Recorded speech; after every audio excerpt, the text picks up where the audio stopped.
Hello everyone, welcome to our channel.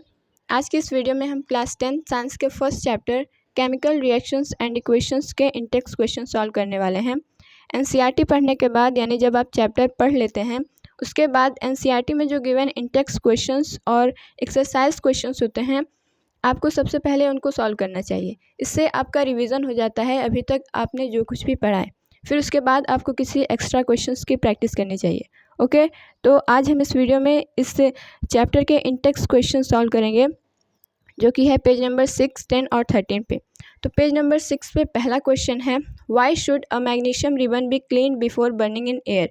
आपने activity 1.1 में देखा होगा कि जब हम मैग्नीशियम रिबन को बर्न करने वाले थे उसमें हमें एडवाइस दी गई थी कि मैग्नीशियम रिबन को बर्न करने से पहले सैंड पेपर से क्लीन करना चाहिए।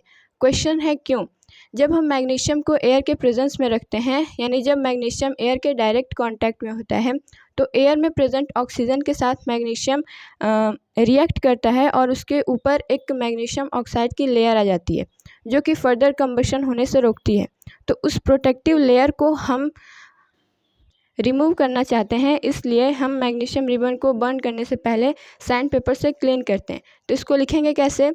अ magnesium ribbon is cleaned to remove the protective layer, और ये प्रोटेक्टिव लेयर होती है मैग्नीशियम ऑक्साइड की from its surface so that it may readily combine with oxygen on heating, ताकि मैग्नीशियम रिबन कम्प्लीटली बर्न हो सके।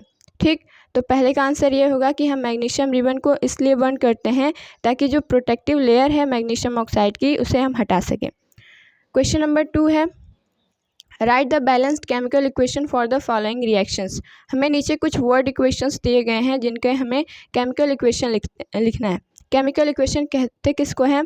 जब भी हम केमिकल रिएक्शन को सिंबॉलिक रिप्रेजेंटेशन में लिखते हैं उसे हम बोलते हैं केमिकल इक्वेशन। नीचे जो आप देख रहे हैं ये वर्ड इक्वेशन है। अगर हम इससे भी सिंपलेस्ट फॉर्म में किसी केमिकल रिएक्शन को रिप्रेजेंट करते हैं उसको हम बोलते हैं केमिकल इक्वेशन। अब यहाँ पे हमें बैलेंस्ड केमिकल इक्वेशन लिखना है। हम केमिकल इक्वेशन को बैलेंस्ड इसलिए करते हैं ताकि हम law of conservation of mass को फुलफ़िल कर सकें, जो कि हमने क्लास 9 में पढ़ा था कि जो मास ऑफ रिएक्टेंट होते हैं वो हमेशा इक्वल होते हैं मास ऑफ प्रोडक्ट के। मास को नहीं कभी क्रिएट किया जा सकता है न ही कभी उसे डिस्ट्रॉय किया जा सकता है। ठीक, तो पहला है hydrogen plus chlorine, hydrogen chloride. जब हाइड्रोजन और क्लोरीन आपस में रिएक्ट करते हैं तब हमें प्रोडक्ट मिलता है हाइड्रोजन क्लोराइड। अब इस केमिकल रिएक्शन को हमें केमिकल इक्वेशन लिखनी है। तो हाइड्रोजन का सिंबल होता है H, लेकिन जब भी हम हाइड्रोजन को किसी केमिकल रिएक्शन में लिखते हैं तब हम लिखते हैं H2, क्योंकि हाइड्रोजन मॉलिक्यूल के फॉर्म में एग्जिस्ट करता है। ठीक, तो हाइड्रोजन का हम लिखेंगे H2, प्लस में क्लोरीन को हम लिखेंगे Cl। क्लोरीन का सिंबल होता है कैपिटल C और स्मॉल l, और ये क्लोरीन भी मॉलिक्यूल के फॉर्म में एग्जिस्ट करती है, तो अब हम लिखेंगे Cl2। अब जब ये दोनों आपस में रिएक्ट करेंगे तो हमें मिलेगा हाइड्रोजन क्लोराइड। अब केमिकल फार्मूला लिखने के लिए हमें दो चीज़ें पता होनी चाहिए, पहला सिंबल और दूसरा वैलेंसी। हाइड्रोजन की वैलेंसी होती है 1+1 और जो क्लोरीन होता है उसकी वैलेंसी होती है -1। जब ये दोनों का हम क्रॉस कराते हैं तब बनता है HCl, तो यहाँ पे जो बनने वाला प्रोडक्ट होगा वो हमें मिलेगा HCl। अब हमें इसको बैलेंस्ड करना है, इधर 2 हाइड्रोजन है इधर 2 क्लोरीन है, लेकिन यहाँ पे दोनों एक ही हैं, तो इसको बैलेंस करने के लिए हमें यहाँ पे 2 लिखना होगा। अब यहाँ पे 2 हाइड्रोजन और 2 क्लोरीन है यानी मास ऑफ रिएक्टेंट इक्वल हो गया मास ऑफ प्रोडक्ट के, तो ये केमिकल इक्वेशन बैलेंस्ड हो गया। दूसरा है बैरियम क्लोराइड। बैरियम का सिंबल होता है कैपिटल B स्मॉल a और इसकी वैलेंसी होती है +2, और क्लोराइड का हम लिखेंगे Cl, इसकी वैलेंसी होती है -1। जब इन दोनों का हम क्रॉस कराते हैं तो हमें मिलेगा BaCl2। ये जो 2 है वो क्लोरीन पे आएगा और बन जाएगा BaCl2, प्लस में एल्यूमिनियम सल्फेट। एल्यूमिनियम का फार्मूला होता है Al, और सल्फेट जो कि पॉली एटॉमिक आयन होता है इसको हम रिप्रेजेंट करते हैं SO4 से। एल्यूमिनियम की वैलेंसी होती है +3 और सल्फेट की वैलेंसी होती है -2। अब जब हम इन दोनों का क्रॉस कराते हैं तो हमें मिलता है Al2, ये 2 यहाँ पे आ जाता है और SO4। अब ये जो 3 है ये पूरे SO4 यानी पूरे पॉलीएटॉमिक आयन पे आया है, तो हम यहाँ पे SO4 और ये यहाँ पे 3 नहीं लिखेंगे, यहाँ पे एक हम ब्रैकेट लगाएंगे, फिर लिखेंगे 3, क्योंकि ये SO4 में जो सल्फेट है और जो ऑक्सीजन है, सल्फ़र और ऑक्सीजन दोनों के सब्स्टिट्यूट में ये 3 आया है एल्यूमिनियम से। ठीक, अब इन दोनों को हम कंबाइन कराएंगे, इनका जब रिएक्शन होगा तो हमें प्रोडक्ट मिलेगा बैरियम सल्फेट।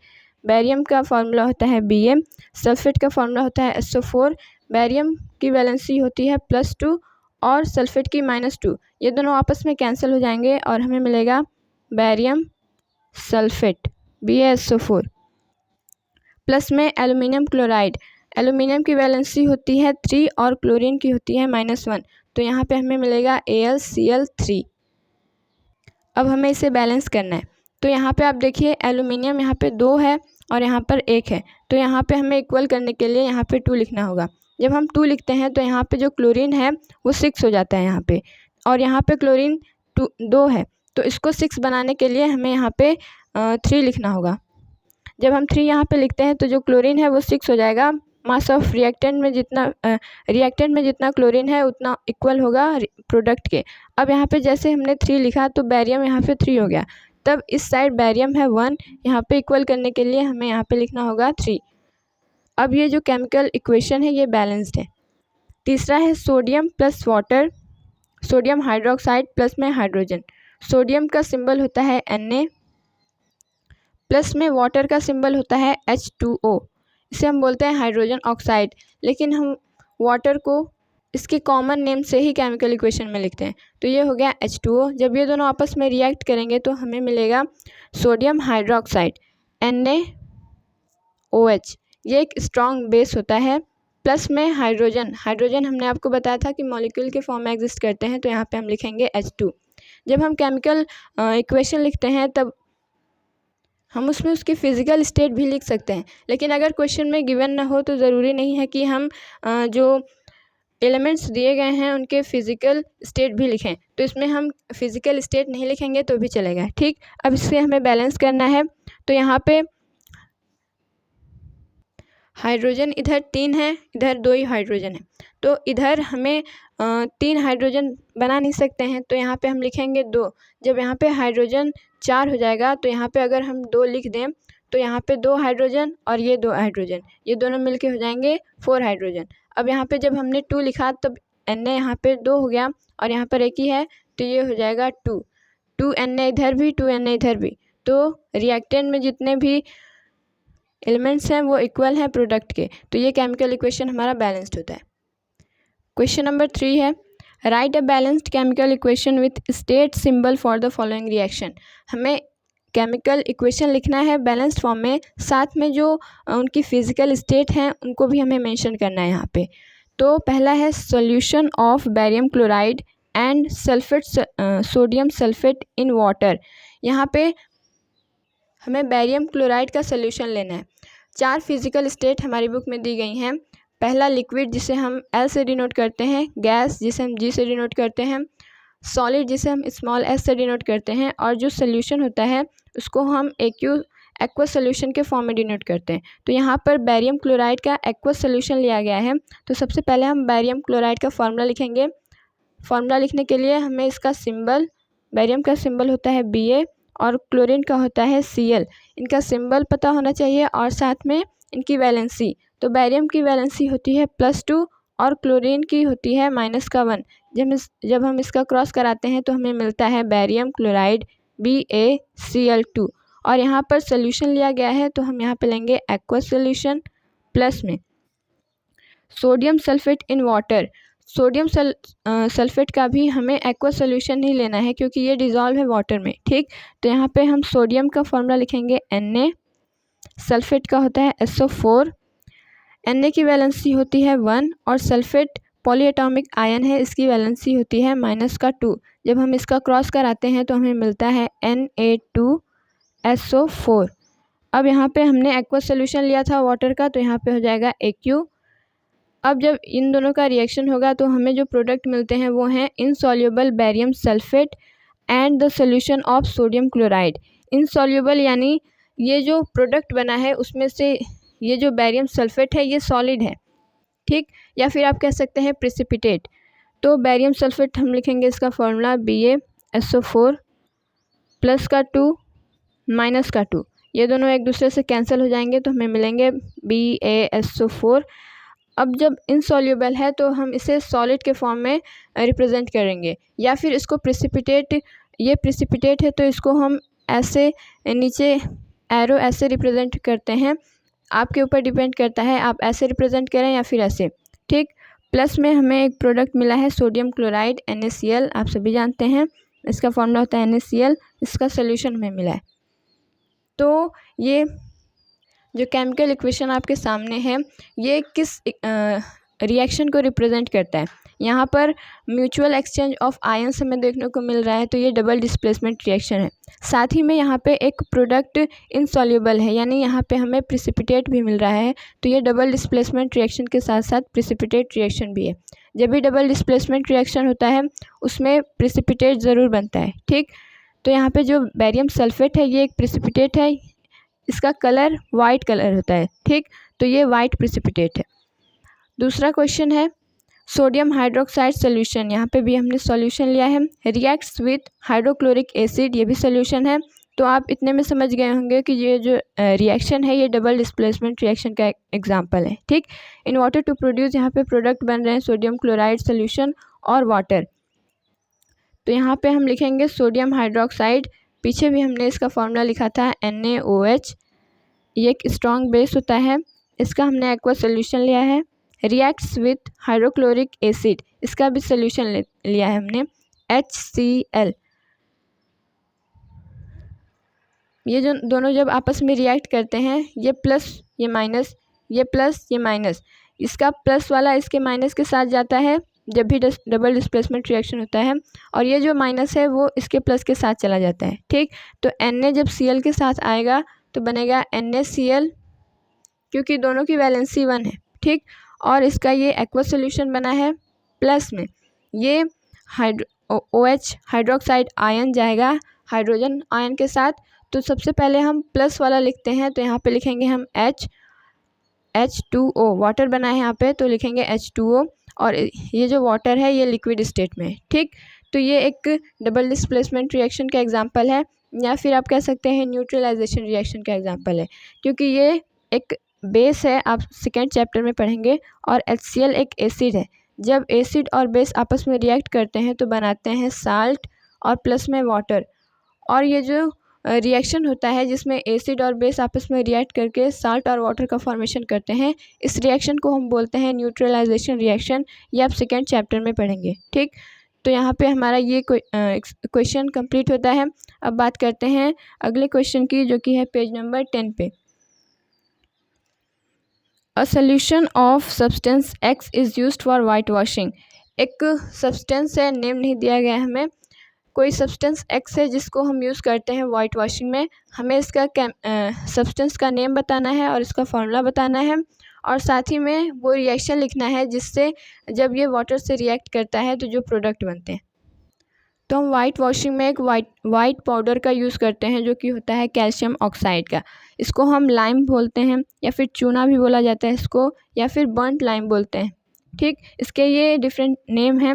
तो जिस वाइट पाउडर का हम यूज़ करते हैं वाइट वॉशिंग में उसका नेम है कैल्शियम ऑक्साइड, और इसका केमिकल फार्मूला होता है CaO, कैल्शियम ऑक्साइड। दूसरा क्वेश्चन है right the reaction of substance X named in first above with water. जब कैल्शियम ऑक्साइड वाटर के साथ रिएक्ट करता है हमें वो केमिकल इक्वेशन लिखना है। तो कैल्शियम ऑक्साइड पाउडर फॉर्म में होता है, यानी हम उसे सॉलिड लेंगे, प्लस में वाटर लिक्विड स्टेट में होता है। इन दोनों को जब हम रिएक्ट कराते हैं तो बनता है कैल्शियम हाइड्रोक्साइड। इसको हम मिल्की वाइट भी बोलते हैं, स्लैग्ड लाइम भी बोलते हैं, या फिर आप बोल सकते हैं लाइम वाटर, ठीक। इसको अलग अलग नाम से जाना जाता है। जब ये दोनों आपस में रिएक्ट करते हैं तो प्लस में हीट एनर्जी भी रिलीज़ होती है। इसलिए जब भी हम चूने को पानी में मिलाते हैं तो धीरे धीरे करके मिलाते हैं, एक साथ नहीं मिलाते हैं, क्योंकि अगर हम एक साथ चूने को पानी में मिला देंगे तो जो वो रिएक्शन होता है वो एक्सोथर्मिक रिएक्शन होता है, इससे हीट एनर्जी बहुत ज़्यादा इवॉल्व होती है। इसीलिए जब भी हम चूने को पानी में मिलाते हैं तो धीरे धीरे करके मिलाते हैं। ठीक, तो ये क्वेश्चन कंप्लीट होता है। अब आते हैं अगले इंटेक्स्ट क्वेश्चन पे, जो कि है पेज नंबर 13 पे। पहला क्वेश्चन है, why does the colour of copper sulphate solution change when an iron nail is dipped in it. आपने एक एक्टिविटी में पढ़ा होगा कि जब हम कॉपर सल्फेट में आयरन नेल डालते हैं तो कुछ समय बाद जो कॉपर सल्फेट का कलर है वो चेंज हो जाता है और वो पेल ग्रीन में यानी लाइट ग्रीन में चेंज हो जाता है। ऐसा क्यों होता है? क्योंकि जो आयरन होता है उसमें प्रेजेंट होता है Fe ज़्यादा रिएक्टिव होता है कॉपर से। तो जब इन दोनों को हम साथ में रखते हैं तो जो आयरन होता है वो कॉपर सल्फेट में से कॉपर को डिस्प्लेस कर देता है और बनाता है फेरस सल्फेट, और इस फेरस सल्फेट का कलर होता है पेल ग्रीन। इसी वजह से जब हम कॉपर सल्फेट में आयरन नेल डालते हैं तो कुछ समय बाद जो उसका कलर है वो चेंज हो जाता है। ठीक, तो पूछा गया है why does the colour of copper sulphate solution changes when an iron nail is dipped in it. तो इसको लिखेंगे कैसे? The blue colour of copper sulphate solution changes because iron is more reactive. Iron का formula होता है Fe is more reactive than copper and hence it displaces copper from solution and forms a light green solution of iron sulfate। जब iron को हम copper sulphate के solution में रखते हैं तो ये जो आयरन है ये कॉपर को इस सोल्यूशन में से डिस्प्लेस कर देता है। क्यों? क्योंकि ये ज़्यादा रिएक्टिव होता है कॉपर से और बन जाता है फेरस सल्फेट, और साथ में जो कॉपर होता है वो आयरन नेल पे एक लेयर बना लेता है और वो ब्लू कलर की लेयर होती है। ठीक, तो Fe जो सॉलिड होता है प्लस में कॉपर सल्फेट, यहाँ पे हमने एक्वस सॉल्यूशन लिया है, इसको जब हम रिएक्ट कराते हैं तो बनता है फेरस सल्फेट और इसका कलर होता है पेल ग्रीन प्लस में कॉपर। आयरन की नेल पे जो आप ब्राउन कलर देखते हैं वो कॉपर के एक्यूमुलेशन की वजह से आता है। ठीक, तो यहाँ पे कॉपर हो गया। सेकेंड क्वेश्चन है, give an example of double displacement reaction other than one given in activity 1.10। Activity 1.10 में आपने देखा होगा कि जब सोडियम सल्फेट को हम बैरियम क्लोराइड के साथ रिएक्ट कराते हैं तब हमें प्रोडक्ट मिलता है बैरियम सल्फेट और सोडियम क्लोराइड, जिसमें से बैरियम सल्फेट एक वाइट प्रिसिपिटेट होता है और इसको हम प्रिसिपिटेट रिएक्शन भी बोलते हैं। तो यहाँ पे हमें एक और एग्जांपल देने को बोला गया है इस एक्टिविटी के अलावा। तो आपने एक्टिविटी 1.2 में आई थिंक देखा होगा कि जब हम लीड नाइट्रेट को पोटेशियम आयोडाइड के साथ रिएक्ट कराते हैं तो बनता है लीड आयोडाइड। ये भी एक येलो प्रिसिपिटेट होता है, प्लस में पोटेशियम नाइट्रेट बनता है। तो ये प्रोडक्ट बनते कैसे हैं आइए समझते हैं। पहले है लीड, जिसका फॉर्मूला होता है सिंबल होता है Pb, और NO3 एक पॉलीएटॉमिक आयन है। लीड का वैलेंसी होती है +2 और नाइट्रेट की वैलेंसी होती है -1। जब ये दोनों आपस में बनते हैं, इनका जब फॉर्मेशन होता है तो हमें मिलता है लीड नाइट्रेट PbNO3 और ये 2 यहाँ पे आ जाता है। ठीक, तो ये प्लस में पोटेशियम और आयोडाइड, इसका होता है +1, ये होता है -1।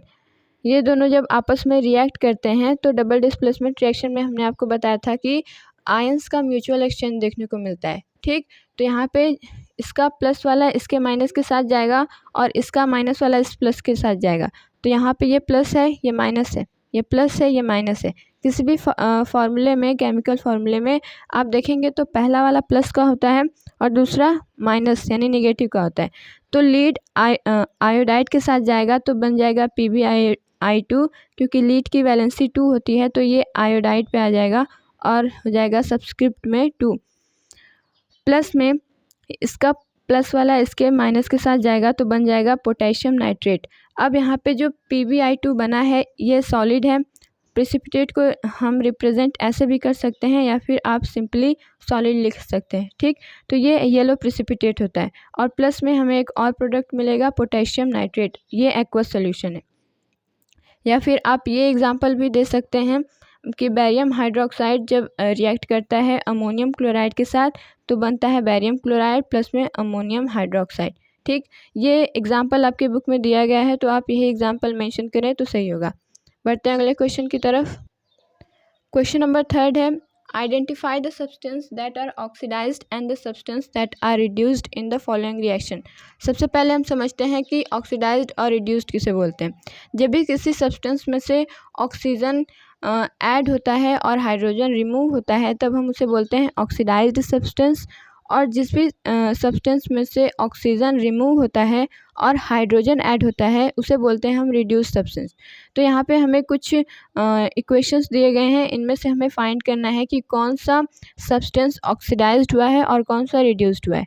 ठीक, तो यहाँ पे है सोडियम प्लस में ऑक्सीजन बनता है सोडियम ऑक्साइड। अब हमें बताना है कि इसमें से कौन सा एलिमेंट रिड्यूस हुआ है और कौन सा ऑक्सीडाइज हुआ है। तो यहाँ पे आप देखेंगे कि यहाँ पे सोडियम अकेला है और यहाँ पे ऑक्सीजन उसके साथ है, यानी इसमें ऑक्सीजन ऐड हुआ है। तो एडिशन ऑफ ऑक्सीजन को बोलते हैं ऑक्सीडेशन। तो सोडियम में ऑक्सीजन ऐड हुआ है तो जो यहाँ पे सोडियम है वो ऑक्सीडाइज्ड हुआ है और ऑक्सीजन यहाँ पे रिड्यूस होता हमें दिख रहा है। तो यहाँ पे जो ऑक्सीडाइज्ड सब्सटेंस है वो हो जाएगा सोडियम और ऑक्सीजन रिड्यूस्ड सब्सटेंस। अब बात करते हैं सेकेंड इक्वेशन की। कॉपर ऑक्साइड प्लस में हाइड्रोजन बनता है कॉपर प्लस में वाटर।